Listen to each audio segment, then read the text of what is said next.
관계는 분명히 무언가 잘못됐어. 이 관계는 변화돼야 돼. 이제 그만해야 해. 라는 생각을 하면서도 마음이 쉽게 따라주지 않는 그런 관계들이 있죠. 특히 그 대상이 부모라면 더더욱 어려워요. 아무리 힘들어도 부모니까. 끊거나 관계를 변화시키는 게 너무 어려운 거예요. 우리는 왜 이렇게 부모와의 관계에서 벗어나기 어려운 걸까요? 그리고 부모와의 관계를 무조건 단절해야 하는 걸까? 아니면 건강한 관계를 위해 우리가 할 수 있는 노력은 없을까요? 오늘 영상에서는 나를 너무 힘들게 하는 나르시시스트 부모와의 관계를 정리하기가 어려운 심리적 이유와 이 부모와의 관계에서 나를 지키는 방법에 대한 이야기를 해볼게요. 혹시 이전 편을 못 보셨다면 위에 뜨는 링크를 통해 꼭 먼저 보고 오세요.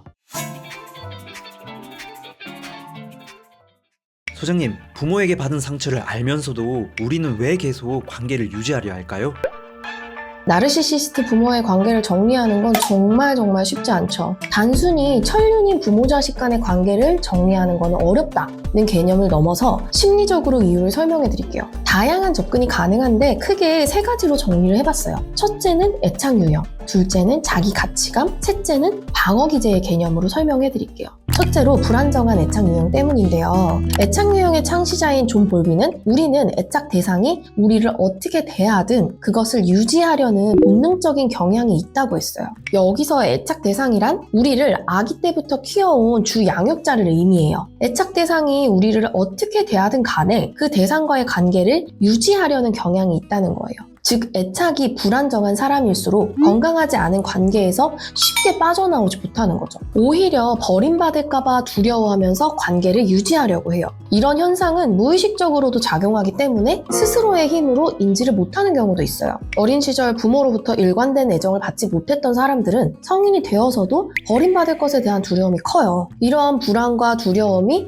나쁜 관계에서도 쉽게 떠나지 못하도록 만드는 거죠. 두 번째는 자기 가치감, 즉 자존감의 문제인데 자기 가치감이 낮은 경우에 나는 더 나은 관계를 가질 자격이 없어 라는 신념이 있어요. 자존감과 인간관계에 대한 다양한 연구를 수행한 심리학자인 로이 바우마이스터에 따르면 자기 가치감이 낮은 사람들이 현재의 유해한 관계에서 벗어나거나 더 나은 관계를 추구하는데 소극적일 수 있다고 했어요. 이 정도면 괜찮은 관계야. 내가 더 나은 관계를 원하면 욕심이야. 라고 생각하면서 관계의 질을 개선하는 데 어려움이 있는 거죠. 이런 이유는 어린 시절 타인의 인정이 있어야만 가치 있는 존재라고 학습한 사람일수록 거절에 대한 두려움이 크기 때문에 나쁜 관계를 정리하거나 개선시키는 게 더 어려운 거예요. 셋째로는 방어 기제 중에 합리화가 작동한 경우예요. 자신의 대인관계에 문제가 있음을 부정하거나 왜곡하는 식으로 자신을 보호하는 거예요. 부모님의 경우를 생각해 볼게요. 부모님이잖아요. 그래도 우리 부모님이 나를 사랑하기 때문에 다 잘 되라고 그렇게 한 거야.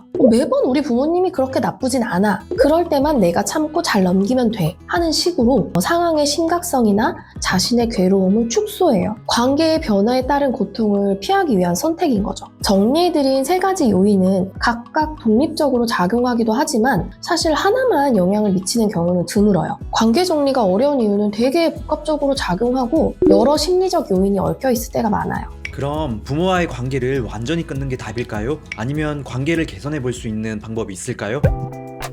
많은 분들이 나의 부모님이 나르시시스트였구나를 확실히 깨달은 후에 그럼 이제 어떻게 해야 하지? 라는 고민에 빠져요. 부모님인데 부모와의 관계를 완전히 끊는 게 답일까? 아니면 관계를 개선해 볼 방법이 있을까? 하는 생각을 하죠. 우선 부모님이 변할 가능성이 있는지를 냉정하게 체크해 봐야겠죠. 대부분의 나르시시스트 부모는요, 자신이 문제라고 절대 인정하지 않아요. 자녀가 아무리 눈물로 호소하고 부탁하고 상처를 알아달라고 해도 본인들이 불리해지기 전까지는, 즉 분명한 손해나 고통이 있기 전까지는 자기 행동을 돌아보지 않아요. 오히려 자녀가 변화를 요구하면 더 강하게 통제하려는 경향이 있어요. 진심으로 부모님께 받은 상처나 고통에 대해서 이야기를 했을 때 그걸 어느 정도 수용하고 인정하는지, 경청해 주는지 반응을 보면 알 수 있어요. 되려 화를 내거나 건성으로 사과를 한다거나 비꼰다던가 비난하거나 자기 연민의 언행을 한다면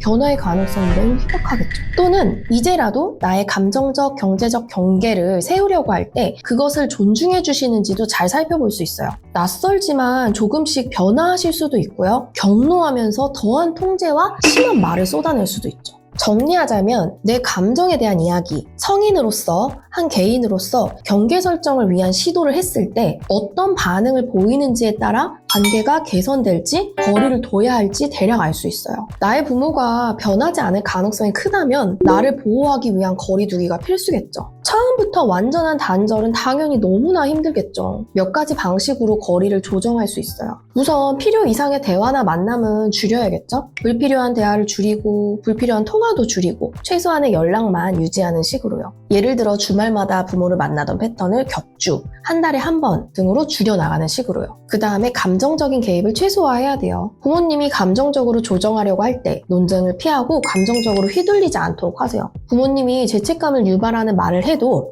그렇게 생각하실 수도 있겠네요. 처럼 부모와 나는 생각도 감정도 다르다는 반응을 분명히 보여야 해요. 또 필요할 때만 최소한의 도움을 주는 게 좋아요. 부모가 경제적 지원이나 정서적 의존을 강요할 경우에 내가 감당할 수 있는 그 선을 먼저 정해야 돼요. 내 삶을 희생하지 않는 선을 지키는 것이 굉장히 중요해요. 원래 도움을 드리는 것에서 점점 줄여서 날 위한 투자나 저축을 하는 거예요. 간단한 몇 가지 거리두기 방법을 말씀드렸는데 사실 이런 작업이 그리 단순하지 않죠. 어릴 때부터 형성된 죄책감, 자기 비난, 인정 욕구가 쉽게 사라지지 않아요. 그래서 부모의 영향을 인식하고 스스로를 회복하는 과정이 꼭 필요한 거죠. 우선 나 자신이 어떤 영향을 받아왔는지 객관적으로 정리를 좀 해볼 필요가 있어요. 나는 부모님에게 주로 어떤 말을 듣고 자랐는가? 그 말이 지금 내 삶에 어떤 영향을 미치고 있는가? 나는 부모님의 기대를 충족하려 애쓰면서 어떤 감정을 느껴왔는가? 라는 질문을 스스로에게 던져보세요.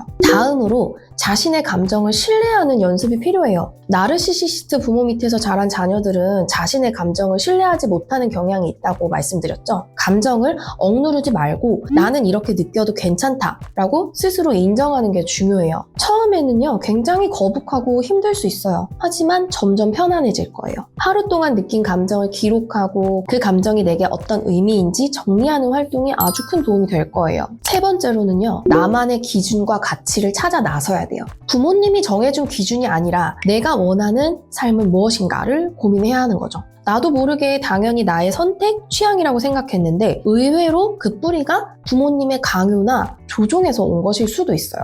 내가 좋아하는 거, 하고 싶은 거, 가치 있다고 생각하는 거를 하나씩 정리해보는 과정이 의미가 커요. 마지막으로 심리적 지지를 받을 수 있는 사람들과의 관계 형성이 중요한데요. 부모의 영향에서 벗어나려면 건강한 관계를 새롭게 형성하는 과정이 있어야 해요. 나를 있는 그대로 받아주고 정서적 지지를 줄 수 있는 친구나 연인, 커뮤니티도 좋아요. 이런 경험들을 통해서 나를 있는 그대로 수용받는 경험을 해봐야 돼요. 혹시나 지속적으로 정서적, 육체적 학대를 당하거나 경제적 독립을 막고 과도한 금전을 요구하거나 부모님이 내 것이 아닌 책임을 과도하게 지우는 경우에 해당이 되신다면 모든 수단과 방법을 동원해서 이 부모와의 관계를 끊어내셔야 돼요. 생각보다 많은 분들이 자신을 보호하고 새로운 삶을 살기 위해서 이런 어려운 결정을 했고요. 행동으로 옮기셨어요. 가장 중요한 건 나를 지키는 일이에요.